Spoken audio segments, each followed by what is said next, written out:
tout de suite Christophe Moquin qui est avec nous ce matin dans la gang du matin. Christophe qui est animateur de TVC l'été à la TVC de la Matapédia.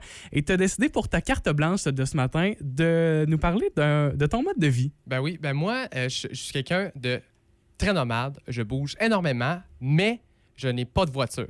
Oh ouais, OK. J'ai pas de voiture et je bouge constamment. Donc, le mode de vie sans voiture, ouais. Est-ce que c'est... Il y en a certainement des gens de chez nous, dans la Matapédia, dans la Matanie, qui vivent la même chose que toi.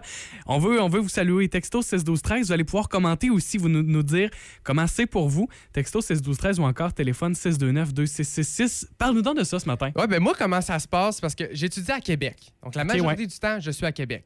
Puis à Québec, t'as pas besoin de char dans la vie. T'sais, tout est proche, il y a le transport en commun, il y a les bus, tu sais. Puis, donc, j'en ai pas besoin. C'est vrai. J'en ai pas besoin. Puis quand je reviens en région l'été, ben là, je le réalise que j'ai plus de char. Parce que là, j'en ai besoin. Il y a vraiment une différence entre la ville et la région. Ben, complètement. C'est fou. Mais, tu sais, faut savoir que j'en ai un permis, là. Puis j'en ai eu des chars. J'en ai même trop eu des chars pour mon âge. J'en ai eu, je pense, 4 ou 5 des chars. Okay. Mais je suis un éternel battlocké de l'automobile. OK? J'ai un char qui a...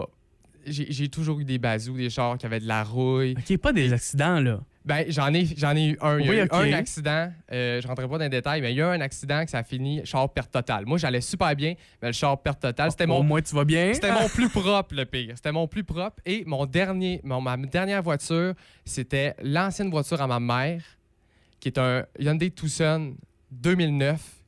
Ça avait 10 ans, ce char-là, mais il est en parfait état. Une belle voiture encore. Une belle voiture. Tu sais, ma mère, je salue ma mère qui entretient tellement bien ses trucs. Donc, une belle voiture, plein de pièces neuves dedans. Il m'a pété des mains au bout de 6 mois. Ben, il est mort de sa belle mort. Il est mort de vieillesse. C'est l'ordinateur de bord, je pense. Je connais en mécanique, qui a juste comme... lâcher prise. C'était fini. C'était fini, exactement. Donc, à ce moment-là, j'ai décidé que, sais-tu quoi, moi, je vis sans véhicule. Ta patience avait ses limites. Exactement. J'ai décidé de vivre sans véhicule. Ça a des avantages. Ça a aussi quand même beaucoup de désavantages de vivre sans véhicule. Parce que, comme je dis, c'est ça. Moi, je suis, comme je dis, très nomade. Je suis soit ici dans la vallée, soit je suis ma blonde habite dans le coin de Rimouski. Fait que les fins de semaine, je suis souvent dans le coin de Rimouski. Sinon, je suis à mon appartement à Québec, donc j'ai souvent à me déplacer. Ben oui. Heureusement... Comment tu fais ça? Ben, heureusement, il y a les autocars qui existent. Oui. J'utilise beaucoup les bus de transport en commun. Ils sont à veille de m'appeler par mon surnom. OK, je suis... Qui a sa place réservée dans l'autobus? S'il y aurait une carte de membre, j'aurais ma carte de membre. Je suis toujours rendu dans les autocars. Puis, le mot d'ordre, là, c'est vraiment... Quand tu vis sans voiture, le mot d'ordre, c'est gestion. C'est constamment de la gestion. Parce que, par exemple, OK, hier, moi et ma blonde, on ne savait pas quoi faire pour la fin de semaine. Fait qu'on s'est dit, on pourrait aller à Québec, justement. Donc, en allant à Québec, ben ça fait en sorte que moi, premièrement, il faut que je m'assure que vendredi, je puisse prendre mon après-midi off.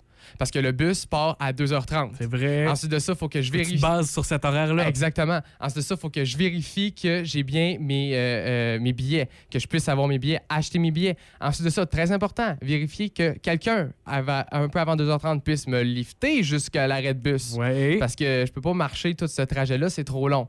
Ensuite de ça, il faut que je m'assure que quelqu'un, là, généralement, c'est ma blonde, quand je vais la rejoindre, elle me chercher à Rimouski. Oui. Et puisqu'on va à Québec, là, à ce moment-là, le dimanche matin, il n'y a pas de grosse matinée, là. Moi, j'ai un bus à prendre à Rimouski à 2h30 le dimanche. Se dépêche. Donc, on se dépêche. Donc, je passe tout mon dimanche dans l'autobus ou dans la voiture, tu sais. Donc, c'est énormément de gestion. Surtout pour la région, quand on n'a pas de transport en commun, quand c'est pas si simple aussi pour les taxis parfois, le transport collectif, le transport actif aussi, qui est peut-être pas facile toujours dans notre région. Si vous le vivez, vous autres aussi, quels sont vos trucs peut-être ou comment avez-vous appris à vivre avec ça? Texto 612-13, mais c'est sûr, Christophe, t'es pas le seul là-dedans. Là. Et pour finir, pour revenir à la région, j'en parlais avec un ami qui lui aussi marche, un collègue de travail, Pascal Simard, je le salue. Oui. Puis lui tout, il marche, lui tout, il n'a pas de véhicule. Puis il dit que il y a la demande en transport en commun, ça a augmenté, mais l'offre a diminué dans la vallée. C'est impressionnant. À Amkoui, il y a un taxi. Et pas une compagnie, là. Il y a un taxi à Amkoui. On le salue, je sais pas son nom, mais on le salue. Bravo de faire ça. Mais tu sais, bien entendu, vu qu'il est tout seul, ben il n'y a pas de taxi la nuit. Il n'y a pas de taxi les fins de semaine. Donc, tu sais, il n'y a pas de taxi disponible, par exemple, si on sort d'un bar ou la fin de semaine, si on veut aller faire l'épicerie, des trucs comme ça. T'sais.